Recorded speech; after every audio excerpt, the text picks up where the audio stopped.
La espada de Damocles. Conduce Pablo Veloso.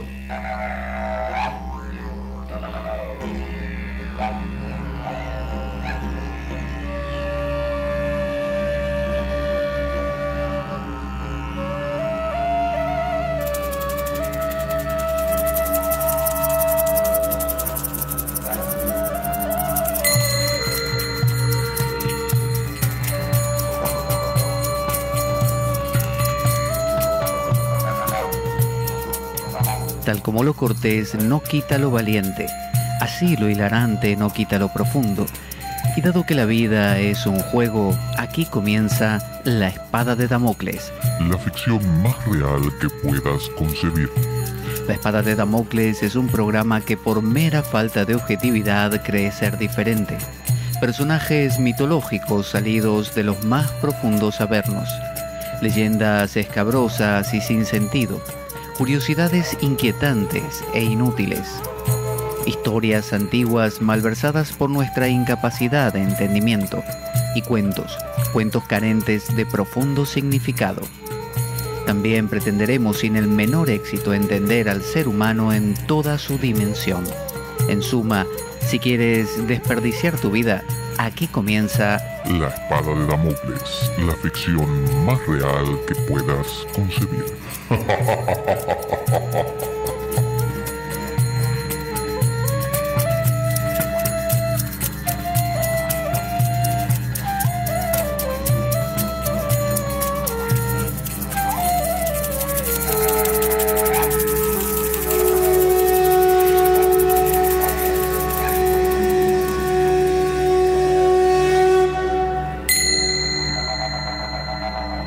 La Espada de Damocles. Conduce Pablo Veloso.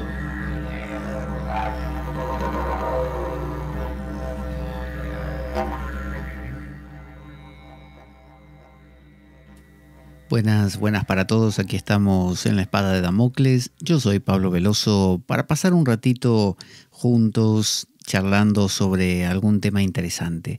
¿Cuál es el tema que nos agrupa, que nos atañe hoy?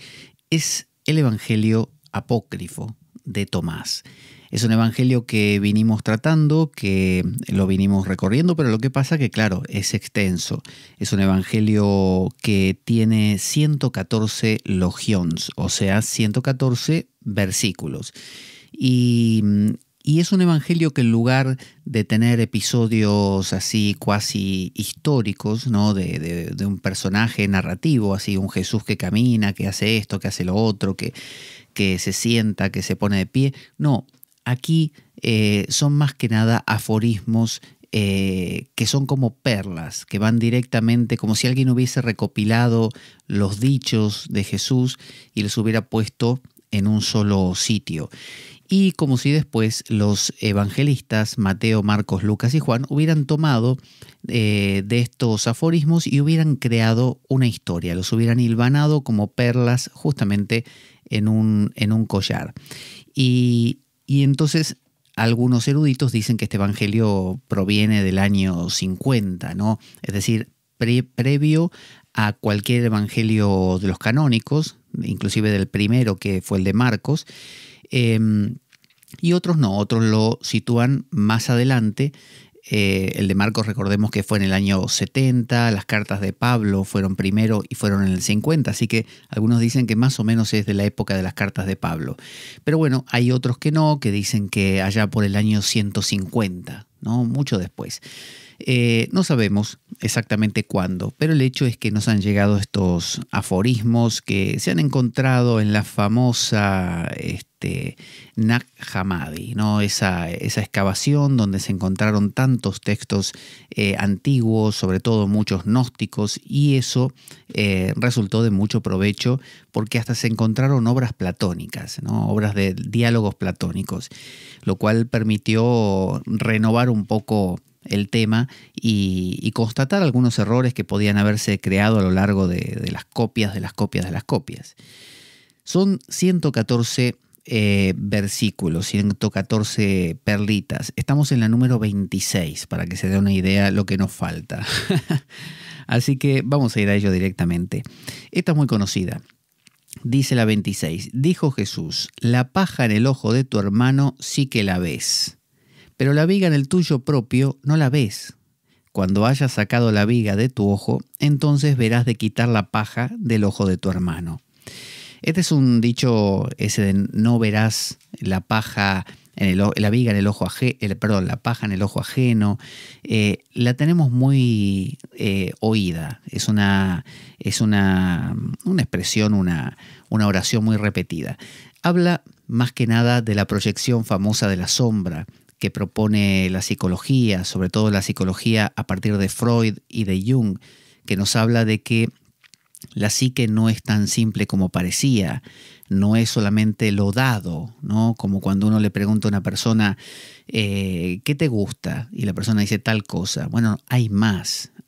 Lo que no está diciendo, lo que dice con su lenguaje corporal, lo que niega, bueno, un montón de cosas que pusieron en evidencia que detrás de la conciencia, de lo que yo soy consciente, inclusive no porque me mienta a mí mismo o me quiera engañar, sino porque no lo sé directamente, no me entero de que hay cosas más profundas dentro mío.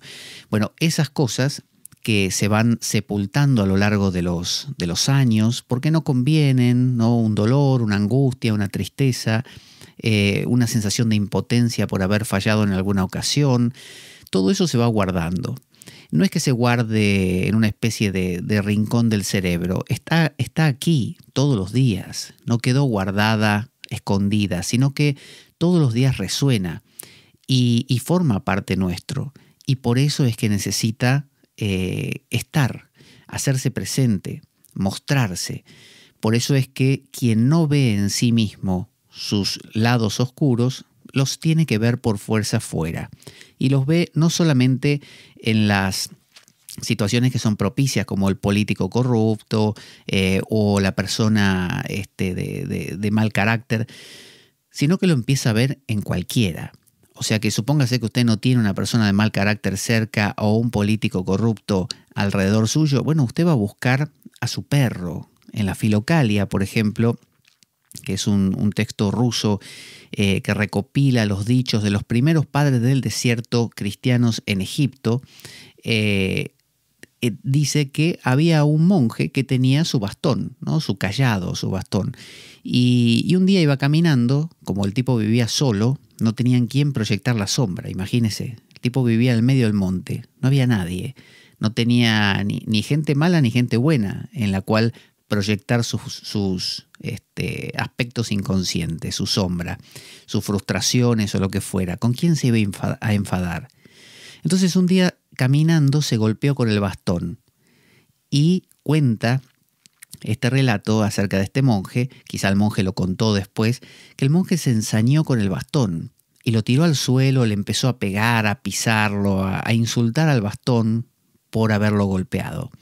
Eso no fue más que la proyección de la sombra. Es cuando uno, como no tolera que no esté presente aquella parte que uno sabe que es de uno, ¿no? Si yo sé que soy envidioso, necesito verlo en algún lado. Y si no lo veo en nadie, de alguna manera lo tengo que ver aunque sea en un objeto inerte, ¿no? En esa puerta que me llevé por delante o en lo que fuera.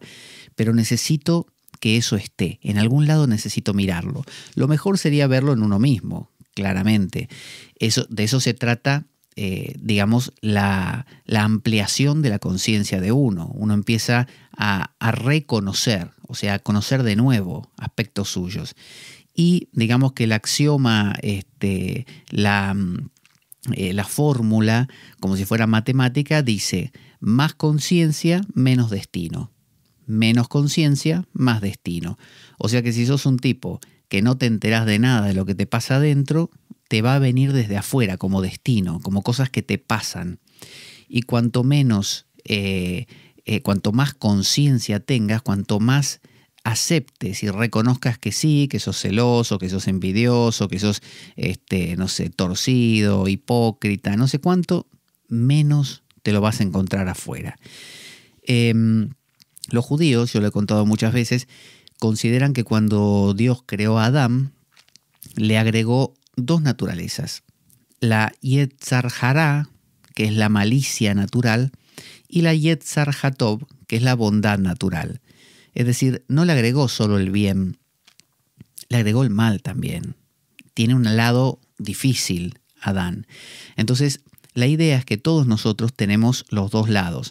Entonces, por eso Jesús dice aquí, la paja en el ojo de tu hermano sí que la ves. Así empieza, como diciendo, no habla de la paja en tu ojo primero, habla del ojo ajeno, como diciendo, esa sí que la ves. ¿Ves qué fácil que te resulta? Enseguida, te doy 1 minuto y medio y ya estás viéndole errores a todo el mundo, enfadándote con cualquiera.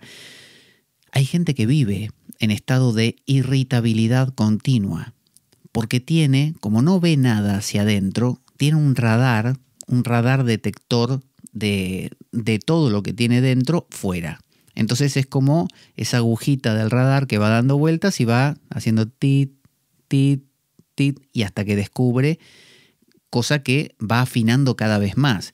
Esa clase de personas tienen el radar muy sensible y en cualquier momento basta la mínima cosa como para que hagan un mundo de eso y lo necesitan. Entonces, normalmente a nivel social, una guerra no es más que la necesidad de poner en evidencia de una manera muy fehaciente, muy evidente, muy concreta y muy cruel, la sombra. Entonces, por eso dice Jesús, fíjate qué fácil, dice él, que te resulta ver las cosas en los demás.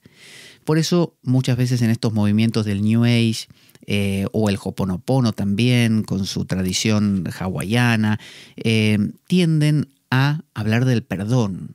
Y uno piensa que eso es un poco como naif, un poco como superficial, como diciendo, ¿cómo voy a andar yo perdonando a la gente así? Y si yo todavía adentro tengo cosas, y digo que lo perdoné y no lo perdoné nada. Bueno, se empieza por algún sitio. La idea es que si uno empieza en el ambiente a escuchar la idea del perdón, la idea de perdonar significa donarse, ¿no? Mucho, y ese per tiene que ver con mucha cantidad, mucha intensidad. Entonces, donarse del todo, entregarse del todo, no guardarse nada, básicamente. Entonces, cuando uno se da del todo, ya no hay dos, hay uno. Entonces, cuando uno mira los errores del otro, normalmente uno se pone de este lado de la acera o de esta ribera del río y pone al otro de la otra ribera. Y entonces lo puede señalar con el dedo y criticar fácilmente. Una de las formas de recuperar la sombra es darse cuenta, a veces, viéndolo primero en el otro. Jesús lo dice, mira qué fácil que te resulta verlo en el otro, pero está muy bien que apenas uno lo ve, gire el dedo acusador, se apunte a sí mismo y se diga, la verdad, yo también soy un hipócrita. Es decir, gire el dedo y diga lo mismo que le dice al otro hacia uno. Es decir, que haga el ejercicio de empezar a reconocer cuán falible uno es, cuán torcido uno es. Y el político va a seguir siendo corrupto, nadie lo niega. O ese tipo va a seguir teniendo mal carácter, nadie lo niega, lo tiene. No se trata de que uno viva en un mundo tipo Ned Flanders de Los Simpson y le parezca que todo el mundo ahora es maravilloso, ¿no? Y viene un tipo y me está robando, viene otro me está insultando, viene otro y me está engañando y yo digo que no, que es todo, son todos ángeles y es todo maravilloso. No, el tipo es un tipo, no digo ni malo ni bueno porque esos son juicios morales que dependen de la tradición y de la cultura, pero que si me está, no sé, robando la billetera, me está robando la billetera. Si me está, se está ensañando conmigo, no sé, un profesor con un examen deliberadamente porque sí, yo veo que está proyectando su sombra de manera colosal, lo está haciendo, no, nadie lo niega. El tema es darse cuenta y decir sí, este tipo es un asesino, por ejemplo, o este tipo es un hipócrita, o este es un corrupto, o este es, no sé, malicioso.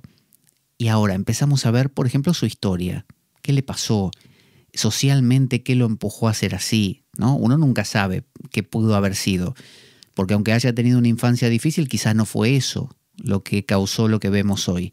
Pero el hecho de poder ir viendo esa esa trayectoria que lo lleva a ser como es, ya quita peso, ya demitifica eso. Y por otro lado, reconocerse a uno mismo similar en muchas cosas, porque la vida es como un holograma y uno lo que ve lo tiene, ¿no? Y usted dice, sí, pero yo no soy asesino serial. No, no sos asesino serial, pero matás con la indiferencia a alguno, matás con, no sé, con la desidia, o el desprecio o lo que fuera.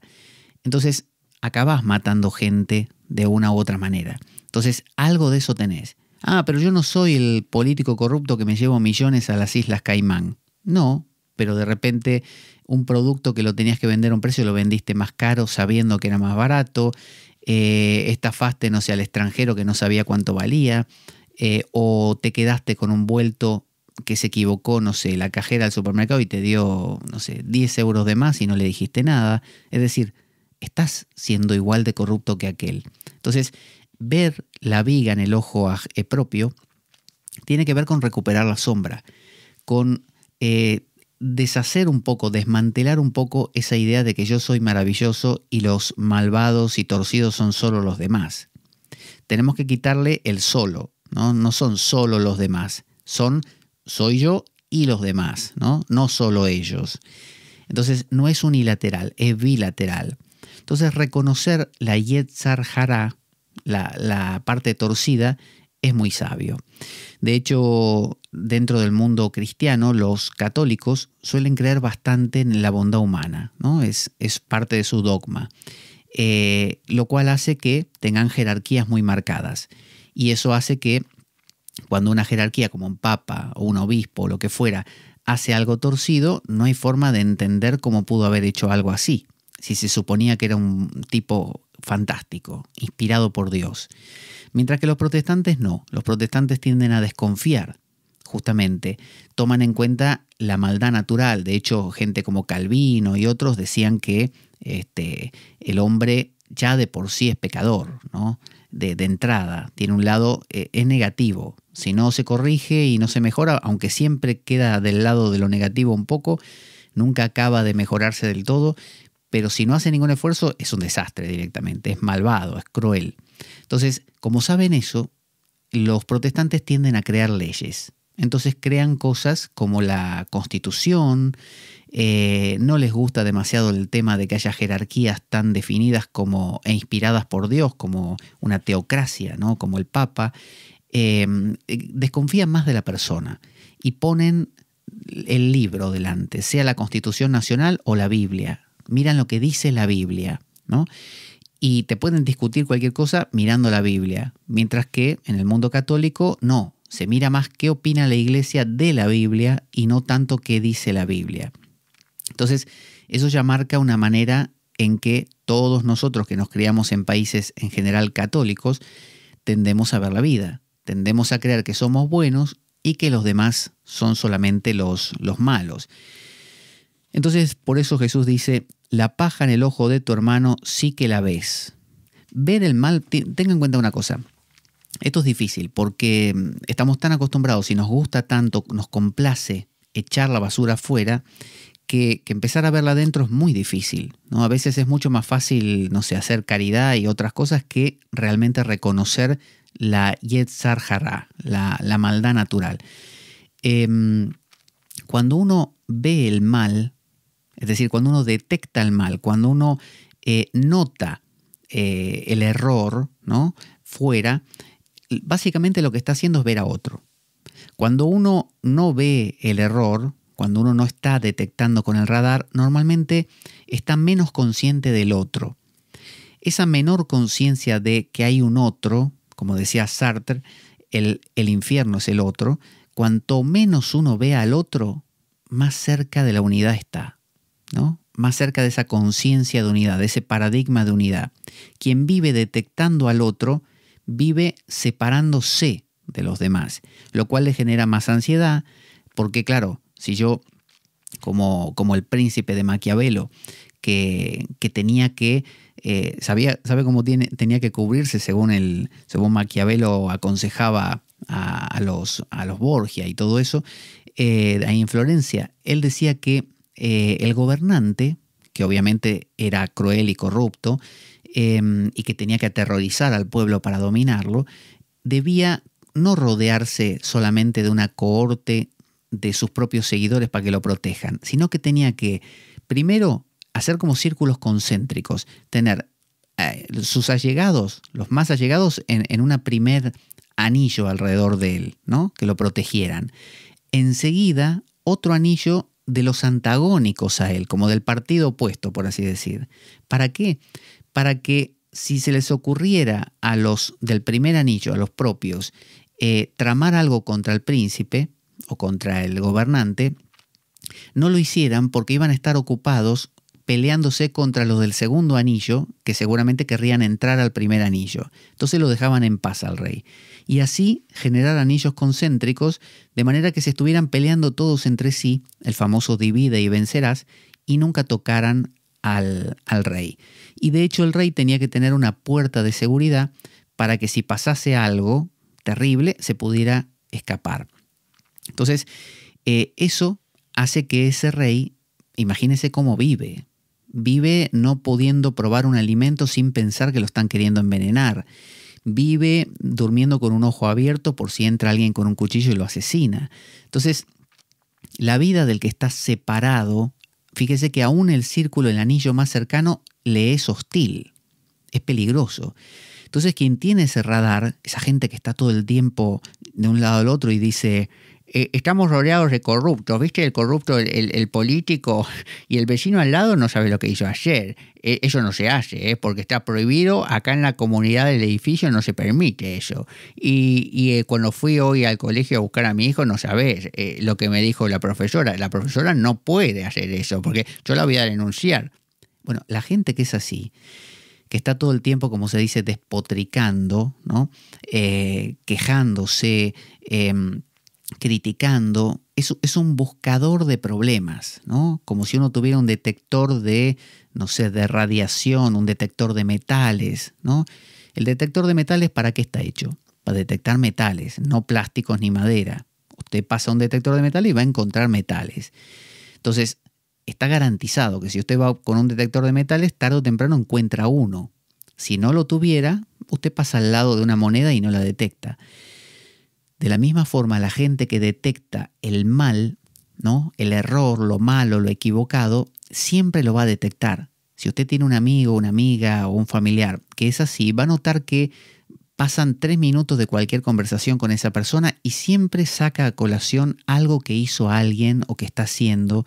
O si van por la calle, en lugar de disfrutar de, no sé, lo maravilloso que es el día, siempre está descubriendo una baldosa floja, alguien que tiró basura donde no va, un tipo que pasó y apenas lo saluda y se aleja el tipo, empieza a contar su amigo lo malo que es ese tipo, lo que le hizo un tercero, ¿no? Con frases como no sabes, ¿no? Y después viene toda la porquería. Bueno, cuando uno ve el mal, lo que está haciendo es crear el mal. Y no se trata, como le digo, de ser un tonto, ¿no? Un naif, un inocente que crea que todo está bien. Se trata de saber que existe esa condición, la condición de lo acertado y lo equivocado según cada cultura, pero no centrarse en ello. De eso se trata. O sea, si yo sé que ese tipo es un ladrón, me aparto. No soy tan tonto como para decir, me da igual, son todos buenos, ¿no? No, este es un ladrón, me aparto. Pero no estoy haciéndome la cabeza con que este es un ladrón, este tipo es un desastre, y se lo cuento a todos y pienso en eso. Porque eso lo que hace es asustarme, me da miedo, me alieno, ¿no? Estoy alienado, estoy escindido, estoy separado. Ahora estoy de la vereda de enfrente, ¿no? Enfrente de esa persona. Esa persona es mi enemigo. Ahora imagínese que usted lo hace con todo el mundo. Bueno, todos son sus enemigos, ¿no? Ya nadie le queda. Está como ese rey, el príncipe de Maquiavelo, solo y asustado, con poder, con dinero, con lo que usted quiera, pero asustadísimo. Entonces, lo que uno hace es, ese acto es un acto satánico, es un acto de crear el mal. Se entiende que Satán es el el que enfrenta, ¿no? El que denuncia, el que confronta, ¿no? El que separa. Entonces se entiende que el acto de separar, que está muy bien por un lado porque es lo que crea el juego de la vida, ¿no? De eso se trata la vida. Pero cuando, como siempre, nos pasamos de la línea, bueno, nos volvemos un detector que está funcionando mal, un detector que detecta como un termostato que está demasiado sensible, ¿no? Salta por cualquier cosa. Entonces dice, la paja en el ojo de tu hermano sí que la ves. Hay una parte no me acuerdo si en el Nuevo o Antiguo Testamento, que se dice que uno debe, si ve un error en el hermano, en el compañero, en el otro, debe decírselo. Es un acto de bondad, decirle, mira, estoy notando que te veo mal, te veo preocupado, me parece que lo que le hiciste a esa persona no estuvo muy bien, no sé qué opinás, pero que eso es constructivo. Ese sería justamente no ser un naif, darse cuenta, bueno, sí, existe un comportamiento que puede dañar a los demás y esta persona probablemente lo está ejerciendo, se lo voy a decir, a ver si lo puede cambiar. Pero muy distinto es estar todo el día criticándolo como si fuera la cosa más importante que tengo para hacer y acabo fundamentando mi vida en eso. Hay reuniones, normalmente suele ser más la mujer, sencillamente porque la mente de la mujer es más prolífica, más inquieta y más investigadora, entonces descubre más cosas. Pero bueno, usted vio, señoras que se reúnen y empiezan esas conversaciones que son propias de grupos de señoras que no tienen otra cosa que hacer y dicen, ¿viste lo que hizo la Marcelita, la hija de la Juana? Ah, la vi el otro día, no sabes. La falda que tenía no era una falda eso era una bufanda directamente. ¿Sabes cómo va a terminar, no es cierto? Va a tener un hijo y no va a saber de quién. En lugar de papá, el hijo va a llamar los tíos a todos, porque no va a saber quién es el papá. ¿A vos te parece? Con tan bonita que era cuando era pequeña, que parecía tan buena. Vio ese tipo de comportamiento. Es muy común, es muy común. Y no solo lo hace una señora, lo hacemos todos de distintas maneras. Entonces, lo importante es estar atento para desmantelar el mecanismo a tiempo. Normalmente suele pasar así, la vida funciona bastante por sustitución, ¿no? Si uno no tiene nada en su vida, lo llena con lo que tiene. Es decir, si uno tiene una vida miserable, donde solo come, duerme, trabaja y se aparea como los animales y se defiende cada tanto cuando tiene peligro, bueno, ¿con qué va a llenar el resto del tiempo? Eric Berne decía que desde que nacemos hasta que morimos hay mucho tiempo que gastar, mucho tiempo libre. Y uno tiene que articular ese tiempo, llenarlo con algo. Y bueno, pelearse, enfadarse, detectar errores en los demás, reclamar, es una manera de llenar el tiempo. Es como diciendo, algo tengo que hacer para que mi vida tenga sentido. Entonces, esto de la sustitución funciona así. Si yo no lleno mi vida de estudio, reflexión, creatividad, arte, y bueno, se va a acabar llenando de otra cosa, porque como dice el dicho, la naturaleza llena los espacios vacíos. La naturaleza ve un espacio vacío y algo mete ahí. Entonces, de la misma manera, si usted tiene su vida vacía, tenga por seguro que en algún momento va a acabar ocupándose de la vida de los demás. Entonces, llenar la vida, lo que se llamaría sadhana, una práctica espiritual, y cuando digo espiritual puede ser de la línea psicológica, de la línea filosófica o de la línea teológica, la que usted quiera, o de la línea artística, pero llenarla. Cuando usted la llena de eso, ya no entra otra cosa, ¿no? Como dicen, en boca cerrada no entran moscas. Bueno, cuando usted tiene su boca, su vida llena, ¿no? Cerrada, ¿no? Ya no cabe más nada, bueno, no le va a entrar eso.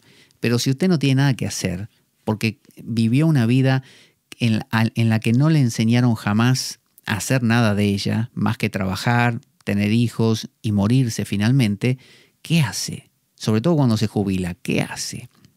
Entonces, dice, la paja en el ojo de tu hermano sí que la ves, pero la viga en el tuyo propio no la ves, dice Jesús, ni te enteras. Por eso es bueno también la reunión, es decir, la interacción. Siempre las escuelas iniciáticas son de a grupos, ¿no? Las comunidades religiosas, por ejemplo. Porque claro, yo soy el ermitaño, me voy a la montaña y bueno, yo me creo, no sé, el tipo más bueno del mundo. Pero el tema es cuando bajo de la montaña a hacer algo, lo que fuera, y me encuentro con otras personas, ahí es el tema. Igualmente en la montaña pasa, como le dije, con el bastón y el monje. Pero por eso los sufis, que es la rama esotérica del Islam, recomiendan a sus discípulos casarse. Porque claro, si uno es soltero, uno es independiente económicamente, uno tiene su casa alejada de la gran ciudad, ¿no? Tiene su propio coche y bueno, vive, digamos, en su mundo creyéndose, contándose la historia de que uno es buenísimo. Hasta que te toca convivir con alguien. Hasta que te toca convivir con un compañero de trabajo diariamente, con tu esposa, con los hijos, y ahí empieza a saltar la liebre, ahí se empiezan a ver cosas. Entonces, una manera, si uno tiene interés de que se pongan en evidencia cosas, vio que cuando un cazador quiere cazar, no sé, patos, ¿qué hace? Normalmente hace un ruido o algo para que los patos vuelen, y cuando vuelan le dispara. Si no vuelan, los patos están entre las plantas y no se ven, no le puede disparar. Entonces usted necesita hacer volar los patos primero para después poder matar uno. Si usted quiere, como se dice, pescar, captar, agarrar esa viga que uno tiene en el ojo, la única manera de verla es ponerla en marcha. Por eso cuando hablamos de las posesiones demoníacas, en aquella saga de programas, decíamos que la única forma, la posesión demoníaca no es más que lo inconsciente, estos aspectos de sombra, simplemente poseyéndonos, es decir, apareciendo como uno los niega, apareciendo no solo en los otros, sino en mí. Tarde o temprano aquella lujuria que veo en los demás y que critico tanto, la empiezo a ver en mí. Y me posee de una manera casi obsesiva. Bueno, eso es una posesión, ¿no? Remito a ese programa para profundizarlo mejor. Pero decía Jung, Carl Gustav Jung, que cuando uno es poseído, lo inconsciente se pone en evidencia y uno lo puede ver. Es decir, que la posesión es la única manera de reconocer algo. Traducido significa, no te podés dar cuenta de lo torcido que sos a menos que sientas esa especie de obsesión, adicción o sentirte presa de un tipo de comportamiento, una emoción como la angustia, la depresión o lo que fuera. Recién cuando te pasa es que lo reconoces. Si no te pasa, no. Si lo ves en otro es muy fácil decir es el otro.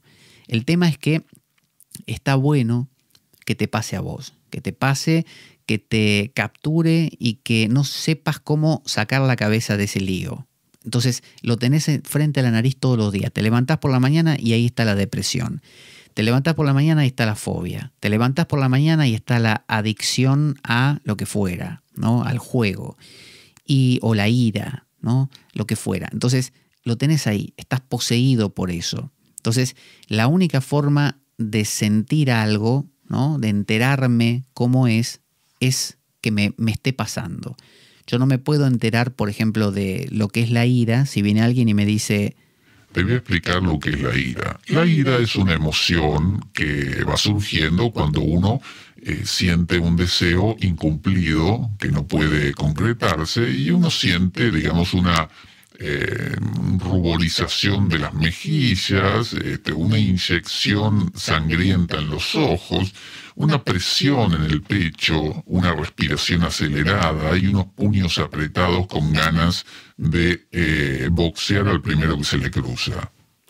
Eso no sirve para aprobar un examen nada más en una escuela, en una universidad, por ejemplo.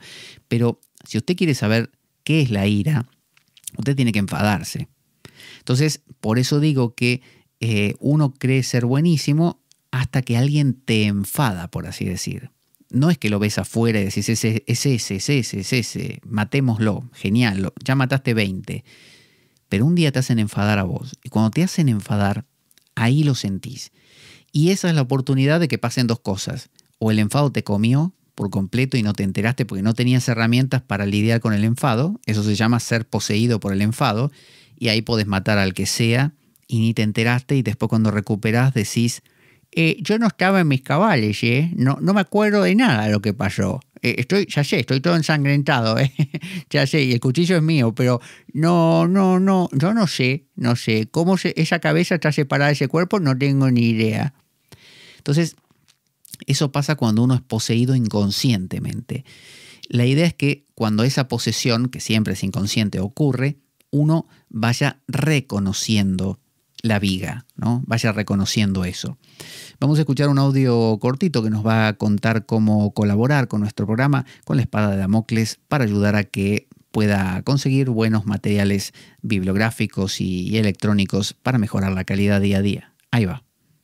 Nuestro programa carece de sustento económico externo. Si quieres colaborar y apoyarnos, puedes hacer de cuenta que me invitas un café y dejar una donación equivalente a ello o lo que tú desees a través del enlace de PayPal que aparece en nuestro canal en iBooks.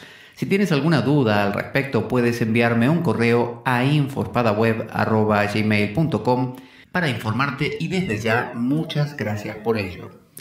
Entonces, en este logión, en este versículo del 26, continúa diciendo Jesús: cuando hayas sacado la viga de tu ojo, es decir, cuando gracias a que fuiste poseído por esa emoción, ¿no? Vos estabas subido al pedestal de que soy el ultra bueno, perfecto, amoroso, ¿no? Trascendental y pacífico, y vino alguien y te hizo enfadar, ¿no? O te hizo angustiar, te puso mal, te dio miedo, lo que fuera. Gracias a que lo podés ahora sí sentir verdaderamente, te estás humanizando, estás incorporando, no estás viviendo más en la máscara, se te cayó la máscara de que soy súper perfecto ya no se sostiene con nada. Ahora es evidente que te enojaste, es evidente que se rompió esa pureza inmaculada, cristalina y diáfana. Bueno, en ese momento es que descubrís tu viga. Entonces por eso dice Jesús: cuando hayas sacado la viga de tu ojo, entonces verás de quitar la paja del ojo de tu hermano.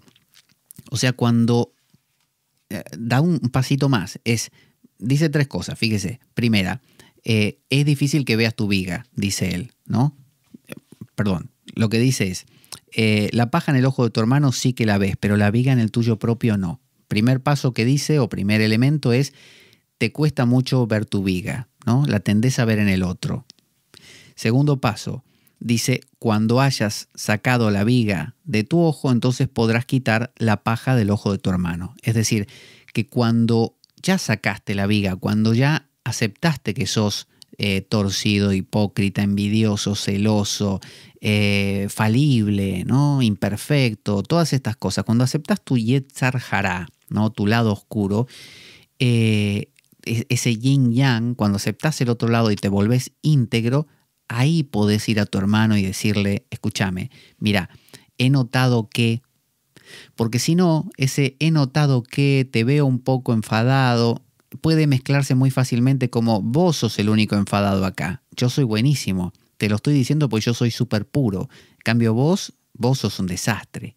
Entonces, es importante que el camino sea paralelo, que no solo uno señale con el dedo al otro para indicarle algo, sino que haya también un dedo al mismo tiempo mirando para adentro y diciendo, como si uno le dijera al otro: mira, Roberto, yo te quería decir que estás actuando un poquito como violentón últimamente, pero yo te entiendo, porque yo también soy así. Yo también tengo un costado que a veces, te digo, no sé, se me enriedan 3 cables y no los puedo desatar y me pongo como loco, ¿viste? Así que yo sé lo que te estoy diciendo, pero porque a mí también me pasa. Estamos del mismo lado, ¿viste?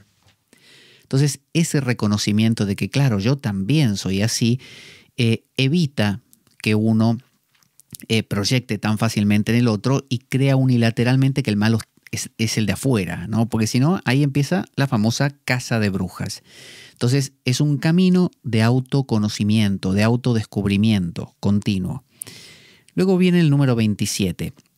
Dice, dijo Jesús, así: si no os abstenéis del mundo, ¿no? Del cosmos, del mundo, de la vida cotidiana, no tanto de la vida cotidiana, sino cuando se habla del mundo es la carne, en el sentido de que el ser humano tiene, según decían los gnósticos, 3 dimensiones dentro de sí, ¿no? No solamente 3 tipos de personas que uno pueda cruzarse por la calle, los carnales, ¿no? Los psicológicos, los psíquicos y los espirituales, sino que además dentro de uno mismo están esos 3 niveles. Uno tiene un nivel carnal, un nivel mental y un nivel, podríamos llamar, espiritual. ¿Cuáles son? Bueno, el carnal obviamente es su propio cuerpo, pero también esa parte de su mente que lo único que busca es abastecer cosas básicas, ¿no? Placer, comer, dormir y no sé, y pasarla bien físicamente, ¿no? Hacer ejercicio y tener una visión de la vida concreta, utilitaria, productiva, ese tipo que vive para cambiar el coche, que vive para mostrar, no sé, los zapatos nuevos que se compró, que vive para, no sé, poder irse de vacaciones a tal lugar. Esa es la persona carnal, ¿no? No estamos hablando de solo el cuerpo, porque el cuerpo obviamente no tiene motivación. El cuerpo no es que se despierta una mañana y dice, hoy tengo ganas de empezar a ahorrar porque me quiero ir de viaje a conocer China. No, el cuerpo no tiene ese tipo de cosas. Hablamos de un aspecto de la mente que es carnal. Entonces, eso es lo carnal. Luego tenemos lo mental, podríamos decir, que sería como cuando la mente ya tiene un vuelo mayor.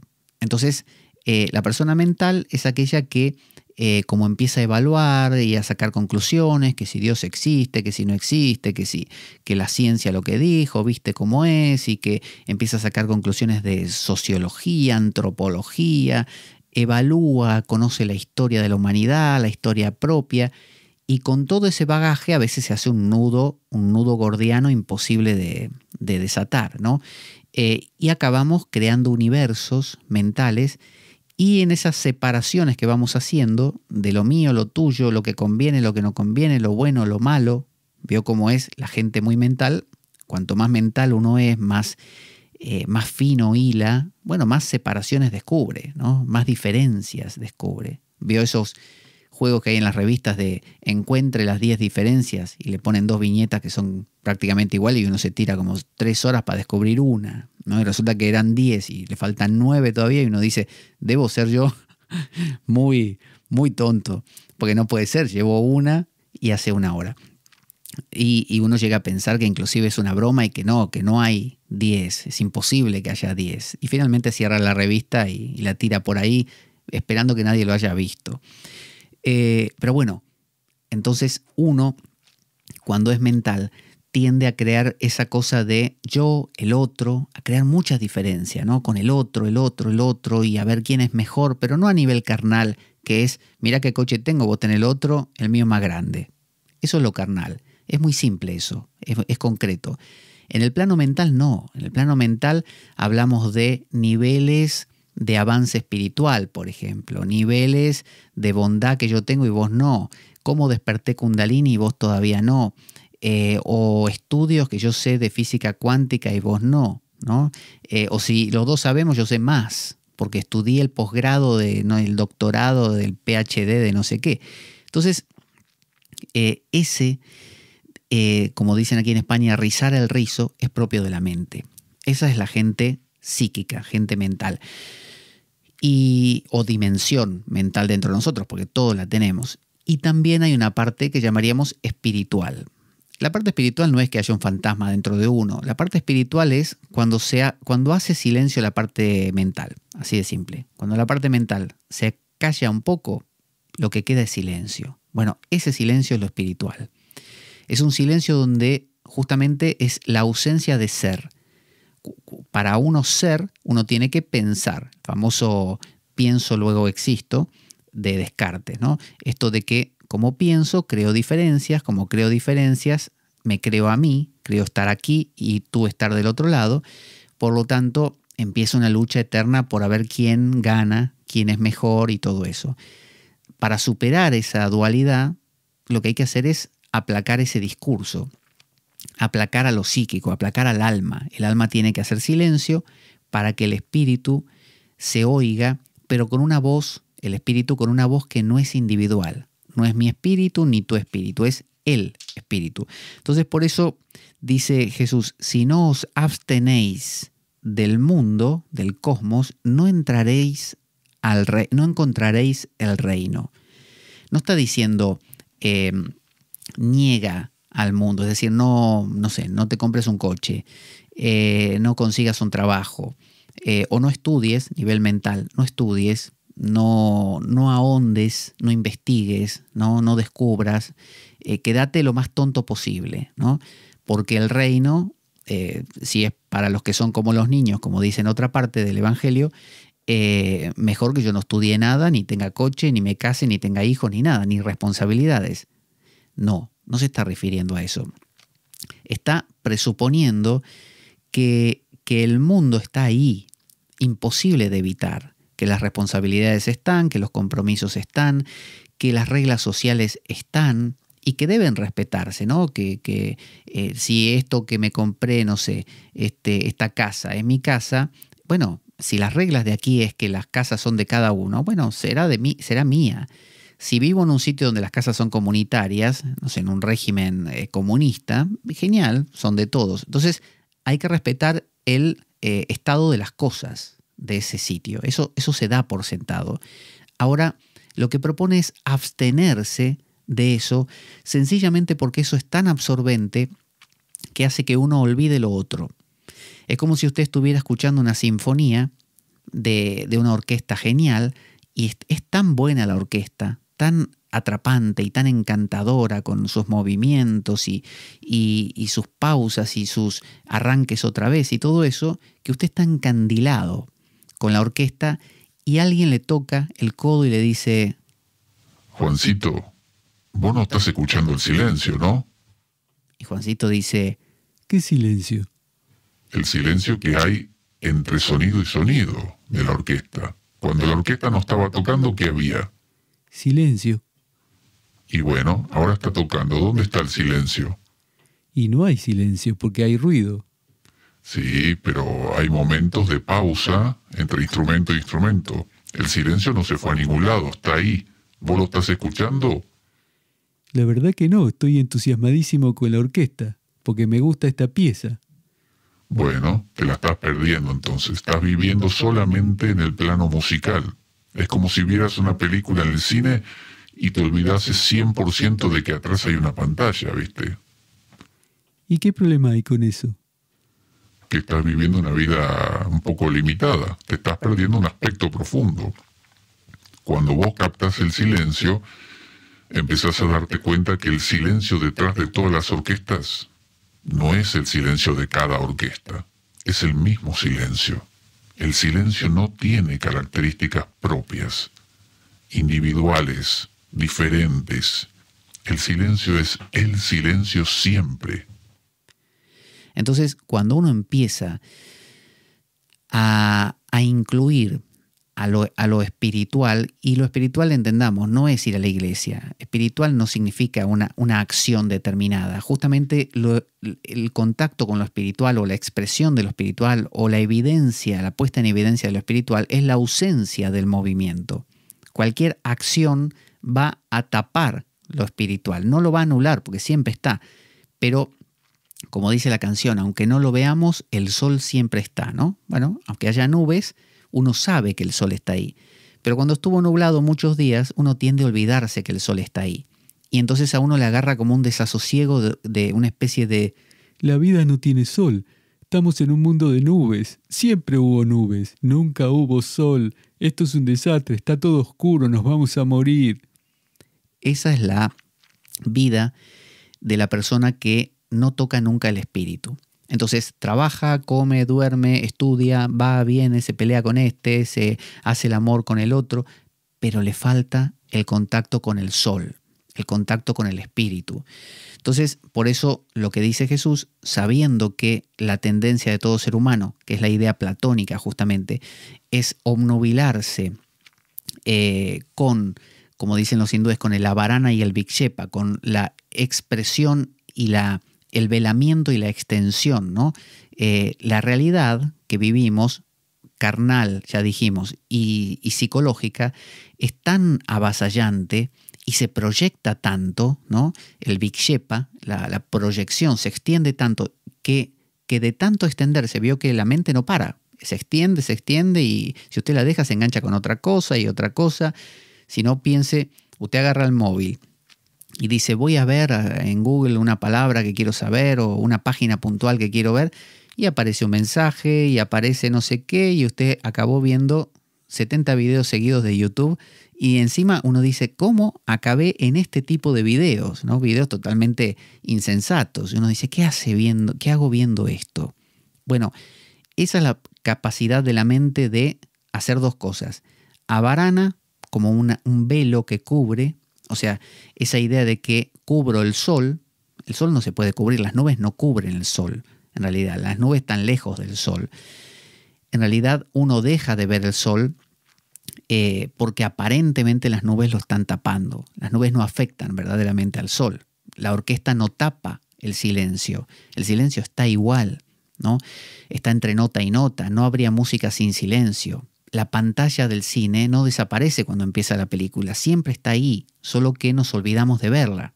Y usted entonces dirá, pero si yo me pongo a ver la pantalla del cine y me vuelvo consciente de la pantalla durante toda la película y de las personas y del silencio detrás de la orquesta y del sol detrás de las nubes, ¿no se va a volver un tanto aburrido porque me pierdo la película y me pierdo también la pieza musical de la orquesta?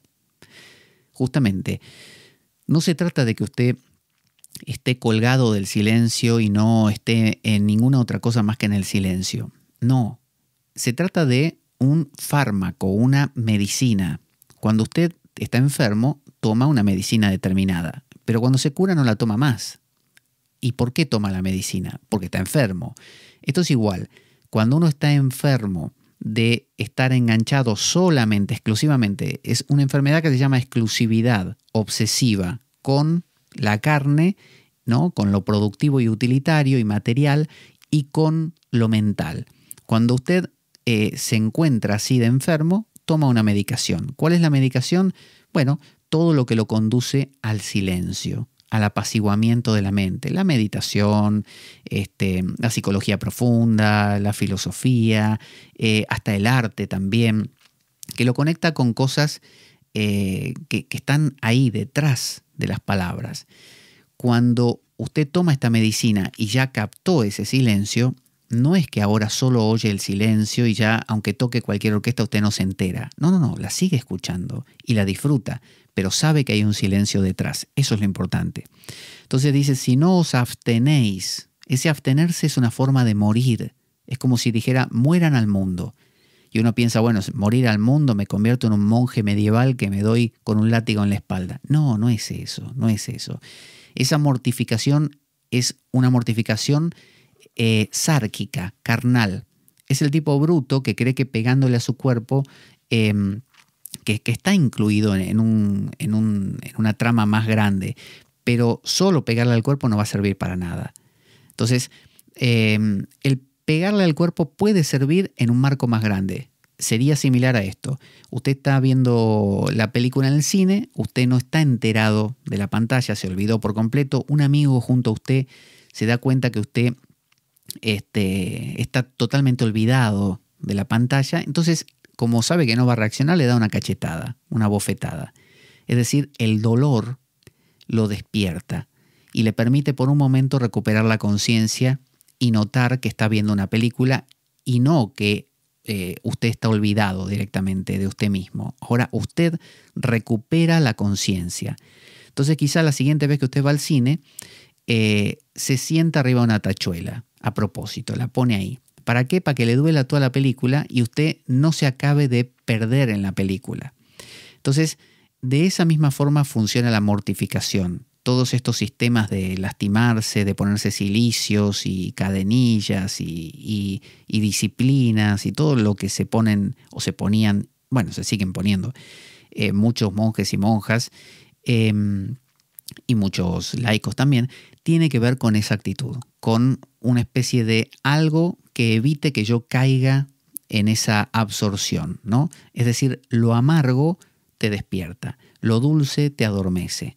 Entonces, si lo dulce, lo placentero me adormece, necesito tragos amargos. Y si la vida no me los está dando, me los provoco yo para que así, o me provoco bastantes más, para que así esté siempre atento, que no caiga ni por un momento. Entonces, si esto lo ponemos en un marco más grande, tiene sentido. Ahora, si solo creo que pegándome esa es la cuestión por mis pecados o lo que fuera, bueno, lo que voy a hacer es dañar mi salud y generar una obsesión, inclusive por la pureza, que va a terminar mal. Entonces, dice, si no os abstenéis del mundo, no encontraréis el reino. El reino no es un paraíso que está ahí arriba, flotando arriba de las nubes, ¿no? Y que uno se gana después de la muerte y se encuentra con todos los parientes, con las mascotas que uno tuvo y que todos están contentos como la familia Ingalls o la pequeña casa en la pradera. No, el reino es una condición del ser. El reino es sinónimo del espíritu. Entonces, entrar en el reino de los cielos significa entrar en el silencio, significa que ahora en mi vida hay silencio, en mi vida hay lo que está detrás del ruido de la orquesta, la pantalla detrás de la película, hay eso ahora. Antes no lo percibía. Ahora he logrado entrar al reino de los cielos. Entonces, si no lo hacéis, dice, si no hacéis del sábado, o sea, Sabbat, ¿se acuerda que el Sabbat es el día donde descansó Dios? Dios creó de domingo a viernes y el día sábado, el séptimo día, descansó. Dios se cansó, dijo, ya van 6 días que estoy trabajando, dijo así. 6 días creando. Nadie creó tanto, ¿eh? Yo me parece que se me pasó la mano. Tanto que crear el sol, la luna, las estrellas y todos los bichitos. Con los bichitos, ¿sabes lo que estuve? Que la mosca, que el mosquito y que el zapatero y que la cucaracha y que el que tiene más pata, menos pata y que cuántas patas le pongo a este. Bueno, me divertí también, con la jirafa. Ese cuello largo que se me ocurrió, qué buena idea. No sé, la verdad no sé cómo camina, Yo no sé. El menor viento para mí se me va a caer, pero bueno, así me salió, ¿viste? Un hecho artístico ese, Así que voy a descansar. Séptimo día, Sabbat, le voy a llamar, Sabbat a descansar. Bueno, el Sabbat es el día de descanso de los judíos y es tan sagrado que un judío, según la ley, no debería trabajar ese día. Y luego la tradición judía fue especificando más a qué se refería. Entonces, por ejemplo, no podés, acarrear agua. Entonces tenés que acarrearlo el día anterior, cosa que no la necesites acarrear ese día. O quizá, yo no lo sé en detalle, pero no podés cocinar. Vale, entonces tenés que tener las cosas cocinadas del día anterior o comer cosas que no se cocinen. No podés, atarte las sandalias, qué sé yo, porque es trabajo.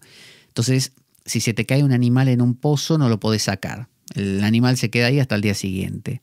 Entonces, por eso Jesús ridiculizaba bastante a los fariseos, que eran muy cumplidores de la ley y que cumplían no la ley mosaica, ¿no?, que decía de respetar el sábado, sino la ley que se había creado con la tradición de un montón de judíos que con el tiempo pensaron esa ley y le fueron encontrando cada vez más detalles, tantos que no podías ni vivir, ¿viste? Que no podías ni respirar.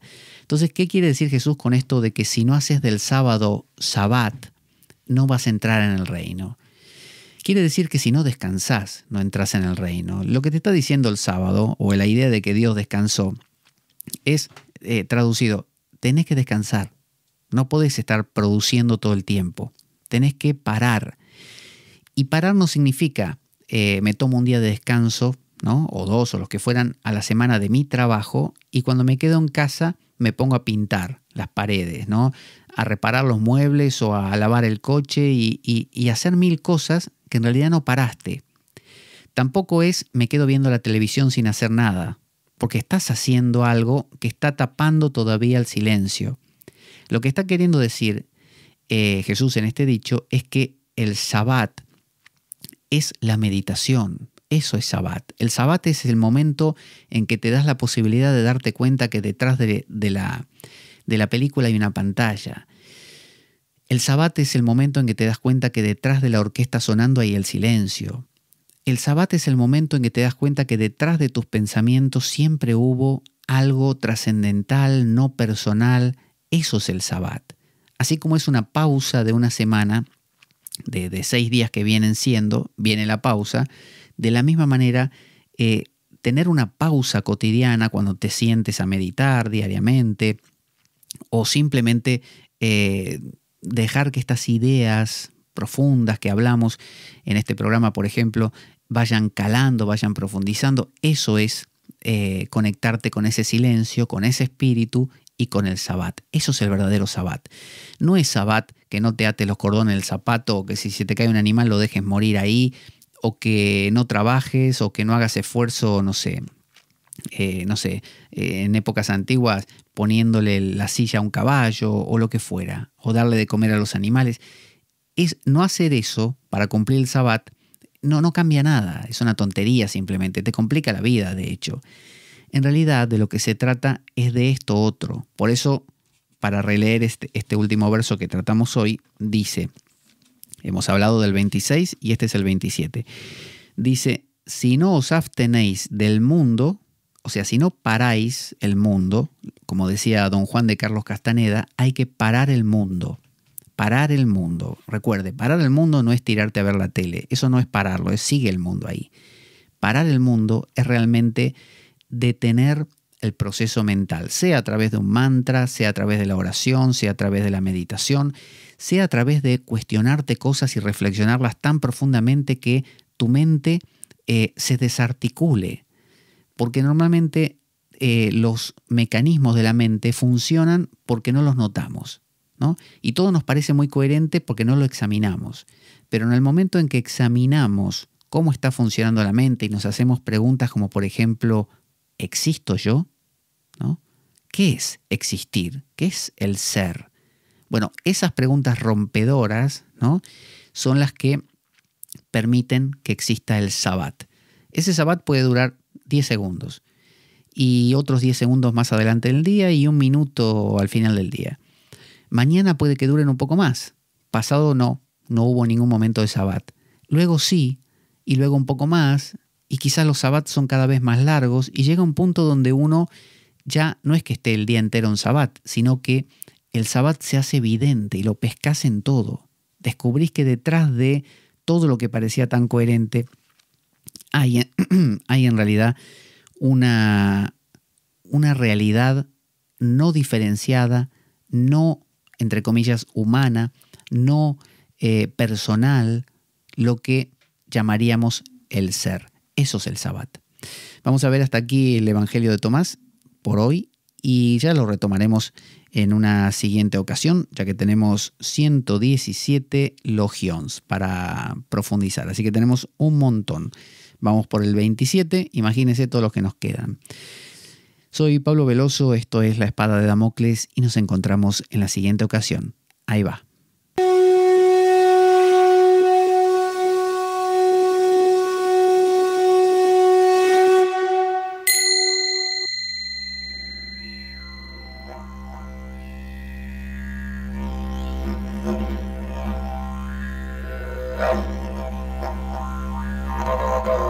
La Espada de Damocles. Conduce Pablo Veloso.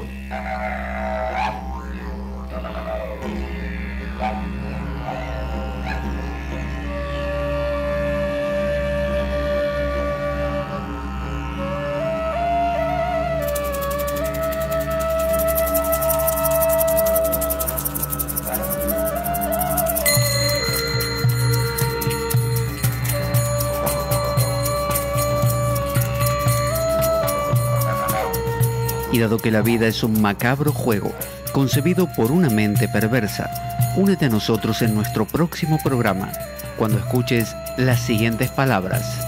La Espada de Damocles, la ficción más real que puedas concebir. Buena vida para todos, buena semana y... ¡Avanti, Damocleanos!